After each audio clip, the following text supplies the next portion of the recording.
2025-এ আপনাদের প্রত্যেককে স্বাগত। এই মুহূর্তে আপনাদের সঙ্গে আমি রয়েছে শতাব্দী। নজর রাখছি জনসাধারণের অভাব এবং অভিযোগ শোনার জন্য রাজ্যের মুখ্যমন্ত্রী, এবং তিনি জানিয়েছে প্রশাসনের কার্যত কর্তাদেরকে আরো সংবেদনশীল হতে হবে, এমনটাই তিনি বলেছেন। এবং সেই সঙ্গে এই উদ্দেশ্যে রাজ্য প্রশাসনের শীর্ষ আধিকারিকদের নিয়ে বুধবার একটি বৈঠক করেছেন মুখ্যমন্ত্রী মানিক সাহা। পাশাপাশি বন আধিকারিকদের নিয়েও বৈঠক করেছেন রাজ্যের মুখ্যমন্ত্রী।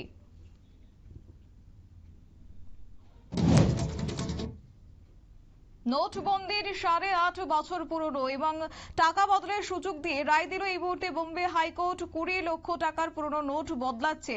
আদালতের দ্বারস্থ হয়েছেন মহারাষ্ট্রের কয়েকজন ব্যবসায়ী এবং মামলায় রিজার্ভ ব্যাংকে এই নোট বদল করে দেওয়ার নির্দেশ দেওয়া হয়েছে।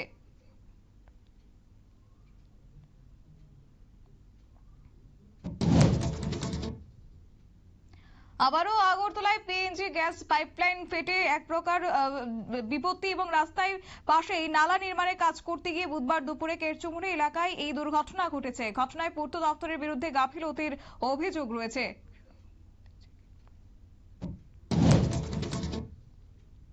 বিস্ফোরকবর্তী জ্যাকেট পরে রীতিমতো জাফর এক্সপ্রেস পাহারা দিচ্ছেন বিদ্রোহীরা। পণবন্দি যাত্রীদের মানব ঢল হিসেবে ব্যবহার করায় তাদের উদ্ধার করতে বাধা পাচ্ছে নিরাপত্তা বাহিনী। 10 জন পণবন্দিকে মেরেও ফেলা হয়েছে বলে দাবি বিদ্রোহীদের।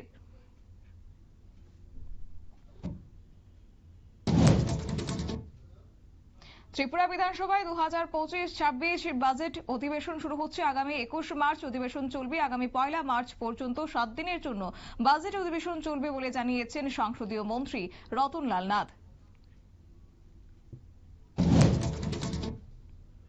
বাংলাদেশের প্রাক্তন প্রধানমন্ত্রী শেখ হাসিনার সম্পত্তি বাজেয়াপ্তের নির্দেশ দিয়েছে বাংলাদেশের আদালত। হাসিনার ছেলে জয়, মেয়ে পুতুল ও বোন রিহানার সম্পত্তিও বাজেয়াপ্ত করা হবে। এদের সম্পত্তির পরিমাণ 8,85,25,320 টাকা।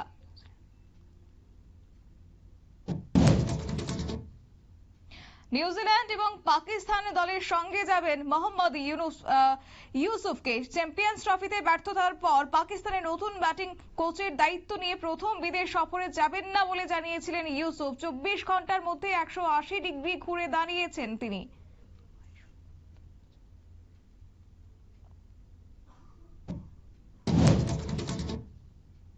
দুবাইয়ের শুল্ক দপ্তরে না জানিয়ে নিয়মিতভাবে ভারতে আসতেন কন্নড় অভিনেত্রী রানা, এবং এই করেই দুবাই শুল্ক দপ্তরে 4,83,00,000 টাকা ফাঁকি দিয়েছেন তিনি। জেরায় বেঙ্গালুরুর ডিআরআই এমনই জানিয়েছেন ধৃত অভিনেত্রী রান্না রাও।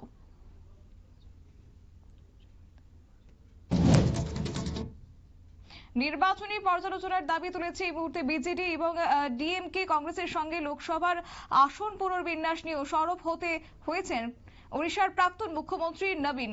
অস্তিত্ব সংকটের আশঙ্কা থেকে বিজেপি বিরোধিতা শুরু করেছে বলে মনে করছেন রাজনৈতিক মহল। জুলাই মাসে আয়ারল্যান্ড এবং আফগানিস্তানের মধ্যে একটি টেস্ট, 3টি একদিনের ম্যাচ ও 3টি টি-20 খেলার কথা ছিল।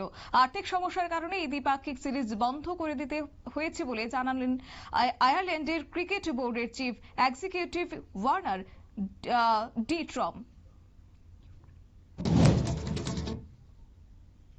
ইউক্রেন ফের সামরিক সাহায্য চেয়েছেন এবং শুরু করেছে আমেরিকা থেকে পোল্যান্ড হয়ে ইউক্রেনে পাঠানো হচ্ছে সামরিক সামগ্রী। পোল্যান্ডের বিদেশমন্ত্রী জানিয়েছেন সামরিক বিরতির পরে ফের ইউক্রেনের জন্য মার্কিন সামগ্রী পৌঁছতে শুরু করেছে।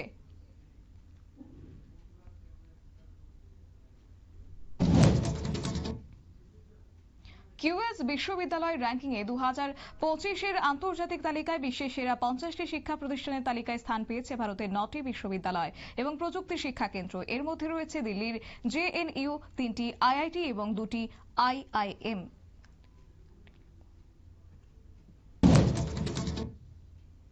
ভারতীয় এয়ারটেলের পর এবার ঘোষণা পেস এক্সের সঙ্গে একাধিক চুক্তি স্বাক্ষর করল জিও।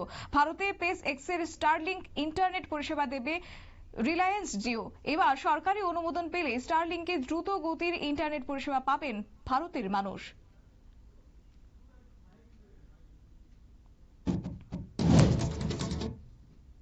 ভারতের ভারতের শুল্ক নীতি নিয়ে আবারও ক্ষোভ প্রকাশ করলো আমেরিকা এবং অসন্তোষ প্রকাশ করেছে আমেরিকার মদের উপর 150% কর নিয়ে থাকে ভারত। চড়া শুল্কের কারণে ভারতে বাজারের মদের ব্যবসা করা অসম্ভব হয়ে পড়েছে বলে মনে করছেন মার্কিন প্রেস সচিব ক্যারোলিন লিভিট।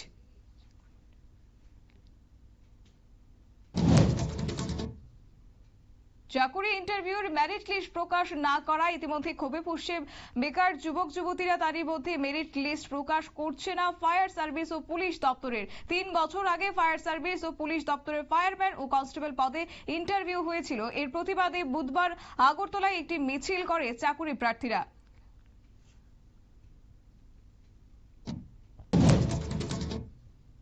খোলাখুলি শয্যা দৃশ্যে আপত্তি জানিয়েছেন অভিনেত্রী করিনা কাপুর। করিনার কথায়, আমি ব্যক্তিগতভাবে মনে করি গল্পকে এগিয়ে নিয়ে যাওয়ার জন্য যৌনতার প্রয়োজন নেই।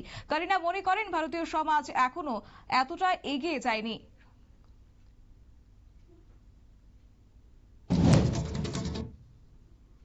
সরকারি কর্মচারীদের মর্যাদার দাবি করেছেন এই মুহূর্তে অঙ্গনওয়াড়ি কর্মী ও সহায়িকারা। পাশাপাশি অঙ্গনওয়াড়ি কর্মী ও সহায়িকাদের তাদের বেতন ভাতা বৃদ্ধির দাবি করেছেন। বুধবার এক সাংবাদিক সম্মেলনে এই দাবি জানিয়েছেন Tripura anganwadi workers and helper সংঘ।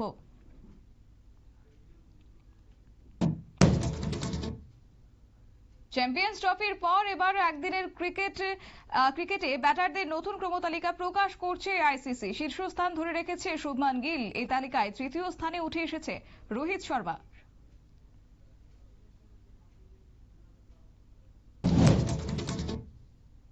সারা ভারত গণতান্ত্রিক নারী সমিতির রাজভবন অভিযান এবং সেই অভিযানে করেছে বুধবার রাজভবন অভিযান থেকে মোট 6 দফা দাবি তোলার রাজ্যপালের কাছে স্মারকলিপি জমা করেছে সমিতি। নারী সমিতির 44তম প্রতিষ্ঠাতা দিবসকে সামনে রেখে এই আন্দোলন কর্মসূচি হাতে নিয়েছে সংগঠন।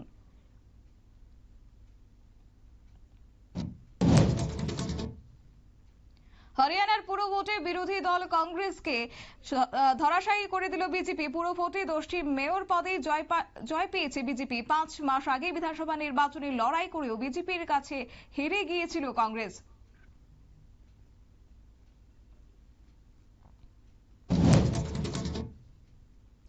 এবার থেকে অভিবাসন আইন আনতে চলেছে ভারত সরকার। মঙ্গলবার লোকসভায় পেশ হয়েছে অভিবাসন ও বিদেশি নাগরিক সংশোধনী বিল।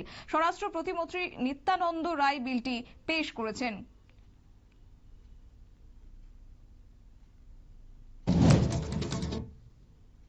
গ্রিনল্যান্ডের পার্লামেন্ট ভোটে জয়ী হয়েছে ডোনাল্ড ট্রাম্প। বিরোধী মধ্য দক্ষিণপন্থী দল ডেমোক্রেটস পার্টি। দ্বিতীয় স্থানে রয়েছে ডেনমার্ক থেকে স্বাধীনতার সমর্থক নালিরাক পার্টি। গত নির্বাচনে দাঁড়িয়ে গ্রিনল্যান্ডকে আমেরিকায় অন্তর্ভুক্ত করার প্রতিশ্রুতি দিয়েছিল ট্রাম্প।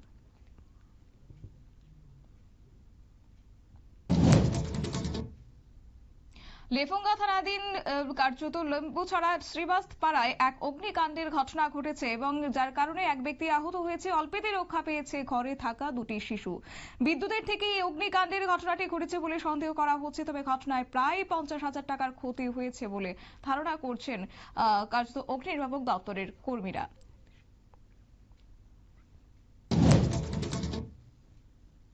এক দেশ এক ভোটের পক্ষেই সওয়াল করেছেন প্রাক্তন প্রধান বিচারপতি রঞ্জন গগৈ। তার দাবি, একসঙ্গে ভোটের কথা সংবিধানে বলা আছে, যদিও সেই দাবি মানতে চাননি বিরোধীরা।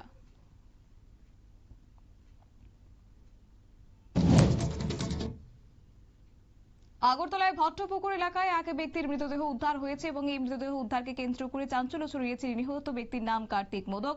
বিছানায় পড়ে থাকার মৃতদেহটির হাতে আঘাতের চিহ্ন রয়েছে। পাশাপাশি ঘরের সিলিং ফ্যানে একটি গামছা ঝুলানো থাকায় ঘটনা নিয়ে সন্দেহ দেখা দিয়েছে।